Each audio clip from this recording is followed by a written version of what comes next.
Hello बच्चों, प्रश्न को पढ़ते हैं। निम्नलिखित अभिक्रियाओं के लिए साम्य स्थिरांक का व्यंजक लिखिए।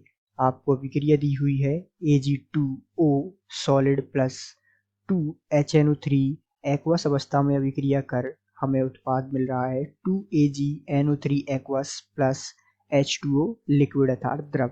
तो सामान्य रूप से हम सबसे पहले इस प्रश्न को हल करने के लिए मुख्य अवधारणा पर चर्चा करते हैं और विस्तार पूर्वक मुख्य अवधारणा को समझते हुए इस प्रश्न को हल करते हैं। तो सामान्य रूप से जैसा कि हम जानते हैं कि साम्य स्थिरांक में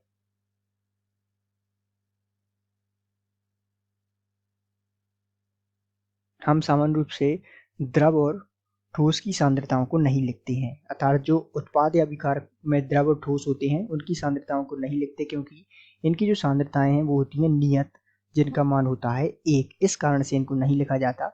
बाकी एक्वस अवस्था अर्थात जो AQ है, जिसे हम जलीय अवस्था कहते हैं,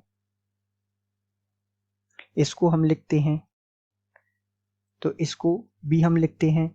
और सामान्य रूप से गैस को भी हम लिखते हैं, अर्थात गैस को भी हम लिखते हैं। तो आइए इन सब बातों को और अधिक हम गहराई से समझेंगे जब हम इसकी समीकरण लिखेंगे। तो इसके लिए हम लिखेंगे Kc साम्य स्थिरांक की समीकरण।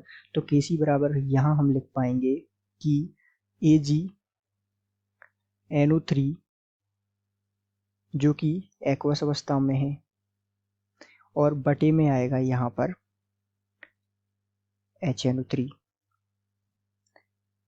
जो भी एक्वस अवस्था में है।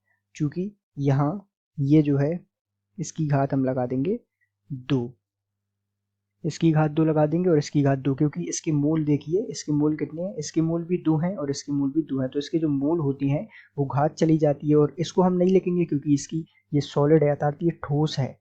तो हमने देखा ठोस की सांद्रता नियत होती है जिसका मान 1 होता है, इसलिए इसको हम नहीं लिखेंगे। और ये गैस अर्थात लिक्विड अर्थात ये है द्रव, तो इसकी सांद्रता भी नियत होगी, इसको भी हम नहीं लिखेंगे। लिखेंगे किसको? एक तो इसको लिखेंगे और एक इसको लिखेंगे। तो इस प्रकार हमने जो है ये Kc की समीकरण प्राप्त कर ली है। इस प्रकार आप Kc की समीकरण का व्यंजक लिख सकते हैं, अर्थात साम्य स्थिरांक का व्यंजक लिख सकते हैं। तो आशा करते हैं आपको समझ आया होगा। धन्यवाद।